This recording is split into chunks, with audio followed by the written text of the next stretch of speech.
Dan pemirsa, untuk membahas lebih lanjut lagi terkait dengan hal ini, kita telah terhubung melalui sambungan virtual dengan pengamat sepak bola Anton Sanjoyo atau yang akrab disapa Bung Joy.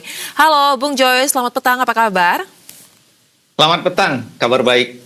Baik, Bung Joy, kita akan menantikan ya kurang lebih ya 1,5 jam lagi akan kita lihat kick off dari pertandingan timnas kita menghadapi Bulgaria. Nah, Bung Joy, Bulgaria ini kan lawan yang kualitasnya berbeda ya dengan Saint Kitts and Nevis yang kemarin kita sudah hadapi dan kita tampil mengungguli ya. Nah, kemudian Coach John Hartman juga menginstruksikan kepada skuadnya untuk tampil dengan intensitas yang tinggi sejak laga awal. Pertanyaannya, Bung Joy, kira-kira strategi apa nih yang paling penting harus dilakukan timnas untuk tampil pada malam hari ini? Ya, yang harus kita ingat adalah justru peringatan dari John Hartman ya kepada pemain-pemain Indonesia untuk bermain lebih tenang, lebih solid di 15 menit pertama. Karena kalau berkaca pada pertandingan pertama Indonesia di FIFA Series kan 15 menit pertama tuh bukan berantakan menurut saya, tapi memang tidak ada arah dan itu dikatakan oleh John Hartman sebagai para pemain terlalu antusias pada pertandingan sehingga maunya sendirilah gitu kira-kira. Nah, dia peringatkan kalau Indonesia main seperti itu lawan Bulgaria habis. Langsung dibantai sama Bulgaria karena memang Bulgaria ini adalah tim yang khas tim Eropa ya, organisasi permainannya sangat rapi, jarang sekali mereka salah passing. Pergerakannya juga begitu terlihat begitu kompak dari lini per lini dan ini yang patut diwaspadai karena mereka bukan saja punya kecepatan tapi juga mereka punya determinasi yang tinggi, punya antusias bermain yang dengan siapapun mereka akan bermain seperti itu, antusiasme tinggi, mereka akan terus menyerang. Dan itu yang harus diwaspadai karena beberapa kali dalam beberapa kesempatan lawan Saint Kitts, pertahanan Indonesia juga tidak terlalu rapi, terutama di sektor kiri pertahanan ya. Nah, ini yang perlu diwaspadai. Saya tidak terlalu yakin apakah John Hartman akan kembali pakai formasi 3 back. Karena formasi 3 back itu untuk melawan dengan tim dengan intensitas tinggi agak riskan. Ya mudah-mudahan sih tidak terlalu berpengaruh terhadap gaya permainan ya, gaya permainan Bulgaria ini. Tapi saya merasa bahwa Indonesia confidence-nya cukup tinggi setelah kemenangan kemarin. Dan sekarang berusaha untuk mencetak sejarah, timnasnya mengalahkan tim Eropa untuk pertama kalinya. Mudah-mudahan Bulgaria tidak sehebat dulu-dulu ya. Meskipun mereka sekarang peringkatnya juga sebetulnya tidak terlalu bagus, peringkat 80-an, 87 kalau tidak salah. Mereka tidak lolos ke Piala Dunia, tapi ya bagaimanapun ini tetap Bulgaria. Kita lihat mereka sangat atletis, physical presence-nya. Mereka punya kemampuan juga untuk melihat permainan lawan, untuk menyerang dan bertahan, transisi juga sangat bagus. Ini betul-betul ujian lah bagi Jai Isdas dan kawan-kawan. Apakah memang kan sebetulnya targetnya Indonesia ini adalah berbicara lebih banyak di Piala Asia 2027. Jadi ini adalah ujian karena yang dihadapi adalah tim Eropa. Mungkin kalau di Asia ya bisa dikatakan sekelas Jepang dan Korea. Jadi harusnya sih ini merupakan ujian. Saya nggak terlalu peduli dengan hasilnya. Sepanjang Indonesia bisa bermain rapi, bisa bermain dengan pola dan strategi yang sudah dicanangkan oleh John Hartman. Kalaupun hasilnya tidak terlalu menggembirakan ya tidak masalah juga. Yang penting pengalaman bertanding melawan tim dengan kualitas yang sangat baik. Baik, tadi Anda memberikan catatan ya untuk sisi pertahanan Indonesia masih kurang rapi terutama di sisi kiri ya tadi ya Bung Joy. Nah, kira-kira kalau begitu Bung Joy dengan kondisi yang ada dan menghadapi Bulgaria tetap saja ini tim Eropa yang juga kualitasnya tidak bisa kita anggap sebelah mata.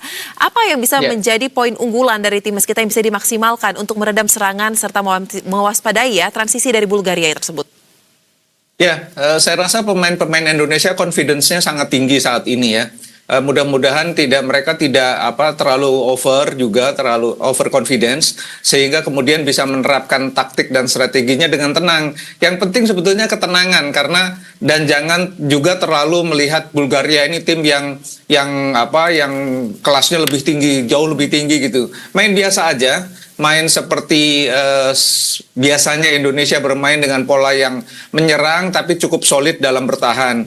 Ya mungkin ya John Hartman akan menerapkan formasi 4 di belakang, mungkin dengan 4-2-3-1 yang tetap formasi 4 pemain di belakang, tapi formasi menyerangnya juga tetap oke dengan jumlah pemain, terutama di lini tengah yang lebih banyak atau pemain yang bisa mengontrol lini tengah. Dan ini rasanya sih akan menjadi kunci ya, karena ketika pemain-pemain di lini tengah tidak bisa menghalangi atau menjadi sektor pertama yang menahan serangan-serangan dari Bulgaria, pasti sektor belakang akan mendapatkan tekanan yang sangat besar. Dan itu agak berbahaya buat pertahanan Indonesia. Baik, nah kalau begitu untuk kira-kira lini tengah nih, siapa nih pemainnya kira-kira yang menurut Anda yang akan menjadi pemain kunci dalam laga kali ini? Ya, kalau saya lihat kan kemarin itu pemain-pemain tengah juga sebetulnya solid ya. Dalam arti ketika mereka mendapatkan bola, mereka bergerak dengan cukup kompak ya sampai di garis pertahanan lawan. Nah, pada 15 menit pertama melawan Saint Kitts kan hampir bertahan dengan 8 pemain, dan itu sebetulnya cukup menyulitkan. Untungnya Beckham bisa membuka skor. Nah, ini dibutuhkan pemain-pemain di lini tengah yang bisa lebih bertempur, karena permainan Bulgaria itu juga mereka betul-betul menguasai lini tengah. Saya kira Joy Pelupessy akan kembali dimainkan sebagai starter. Kemudian juga seandainya Nathan bisa bermain, saya kira juga lebih bagus karena dia pengalamannya sangat banyak. Dan saya kira Donitri udah harus agak menahan gerakannya ke depan, meskipun dia ketika bergerak ke depan itu punya daya ancam yang sangat tinggi. Tapi ini harus diwaspadai karena sekarang lawannya bukan Saint Kitts, lawannya sekarang Bulgaria. Donitri kemungkinan besar kalaupun dia menjadi starter harus menahan diri lebih banyak turun ketika Indonesia kehilangan bola dengan segenap tenaganya. Saya lihat kemarin dia bermain 90 menit full, tapi menit ke 75 sampai ke menit ke 90 memang sudah sangat terkuras. Dan itu kalau bermain melawan Bulgaria pasti akan dieksploitasi habis-habisan. Dan mudah-mudahan lini tengah Indonesia bisa lebih solid, karena saya lihat Joy Pelupessy belum maksimal, harusnya bisa dimainkan starter pada pertandingan hari ini. Baik, nah kalau kita berkaca ke pertandingan sebelumnya ya, menghadapi Saint Kitts tersebut, Bung Joy, kan Verdong ini kan sempat ditaruh itu di posisi lini tengah. Nah, apakah untuk hari ini Anda melihatnya peluangnya dia akan tetap di tengah atau akan kembali ke kiri ke posisi semulanya? Saya kira kalau formasinya pakai formasi 4 dengan satu fullback di kiri, bisa Doni, bisa Verdong. Kalaupun Doni misalnya, Verdong pasti akan ditempatkan di sisi kiri karena akan membantu pergerakan dari Elkan Bagot yang kalau misalnya dia turun, atau Justin Hubner kalau dia diturunkan sebagai starter mendampingi Jai Itzes. Nah, kalau Verdong dikembalikan ke kiri, saya kira kiri akan lebih solid. Tetapi memang kita harus melihat dulu, mungkin Herman akan melihat dulu daya serang dari Bulgaria dari sektor kanan ya, yang akan ditahan oleh sektor kiri Indonesia seperti apa. Kemungkinan sih kalau Verdong bisa ditukar-tukar, saya rasa nggak masalah juga, karena pemain ini salah satu pemain yang paling berpengalaman di skuad Indonesia. Baik, nah untuk lini depan, kira-kira Bung Joy, prediksi Anda siapa yang bisa menjadi penggebrak dalam laga nanti? Ya, kemarin sebetulnya Ramadan Sananta yang diturunkan sebagai target man memang belum terlalu kelihatan ya, tapi dia kan sebetulnya juga dia mampu membuat pemain lawan itu mencoba menahan dia, sehingga konsentrasi terhadap Ramadan Sananta memang cukup besar. Tapi mungkin sekarang posisinya bisa digantikan oleh Romeni yang bertugas khusus sebagai target man. Ya, kemungkinan bisa didampingi oleh Beckham di kiri atau Sayuri di kanan. Rasanya sih itu opsinya cukup baik ya. Masih ada Ratnar Oratmangun juga di lini depan, bisa bergantian dengan Beckham atau berada di posisi kanan bersama dengan Sayuri. Jadi rasanya sih opsi di lini depan cukup baik. Mudah-mudahan sih determinasi mencetak golnya seperti kemarin melawan Saint Kitts ya, sehingga Indonesia bisa mengimbangi dan bisa memporak-porandakan pertahanan Bulgaria. Mudah-mudahan ada gol yang tercipta di babak pertama oleh pemain-pemain depan Indonesia. Baik, nah kalau memang tadi skor ini tidak menjadi suatu masalah ya, tetapi kan kita berharap tampilan yang akan disajikan malam ini adalah tampilan yang menarik dan juga ada pelajaran penting bisa kita dapatkan dari laga kali ini. Nah, kira-kira menurut Anda nih, Bung Joy, apa saja yang menjadi catatan dan menjadi pelajaran penting bagi Herman ke depannya dalam mengasuh timnas kita?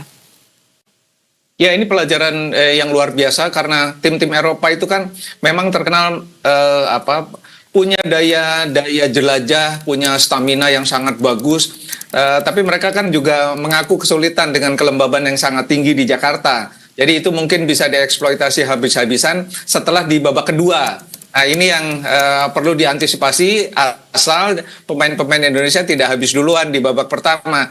Tapi pelajaran yang sangat berharga menghadapi tim dengan koordinasi dan manajemen tim yang luar biasa, ini akan menjadi bekal ya supaya Indonesia nanti bisa bersaing di level elit Asia. Karena lawan-lawan Indonesia atau nanti persaingan Indonesia ke Piala Dunia 2030 kan tim-tim seperti Jepang, Korea Selatan, Arab Saudi, Kuwait. Nah, tim-tim seperti itu mirip-mirip lah dengan Bulgaria sehingga catatan penting bagi John Herdman sudah bisa dia buat sejak sekarang untuk menghadapi tim-tim elit Asia. Baik, baik. Nah, terakhir mungkin Bung Joy di penampilan perdana kemarin, apakah Anda bisa memberikan catatan singkat mungkin atau penilaian singkat? Berapa nih kira-kira nilai untuk hasil binaan John Herdman? Ya, kemarin sebetulnya babak pertama Indonesia mulai bangkit setelah golnya Beckham. Mudah-mudahan kalaupun tidak ada gol di babak pertama pada pertandingan kali ini tetap dengan determinasinya tetap tinggi ya. Dan ini yang akan menjadi penentu apakah 90 menit itu akan membedakan hasilnya dengan penampilan yang terus dengan determinasi tinggi, kecepatan tinggi. Dan ini yang stamina akan sangat menentukan tentu saja. Dan harusnya sih Indonesia bisa lebih bisa lebih punya percaya diri. Tapi bagaimanapun juga kan pemain Indonesia kebanyakan juga besar di Eropa. Jadi pasti juga ada kesulitan dengan kelembaban tinggi di Jakarta. Baik, kita akan nantikan ya bagaimana nanti malam pertandingan yang akan disajikan antara Timnas Indonesia berhadapan dengan Timnas Bulgaria. Terima kasih Bung Joy untuk analisa yang sangat menarik. Salam sehat, selamat kembali beraktivitas. Sama-sama, terima kasih.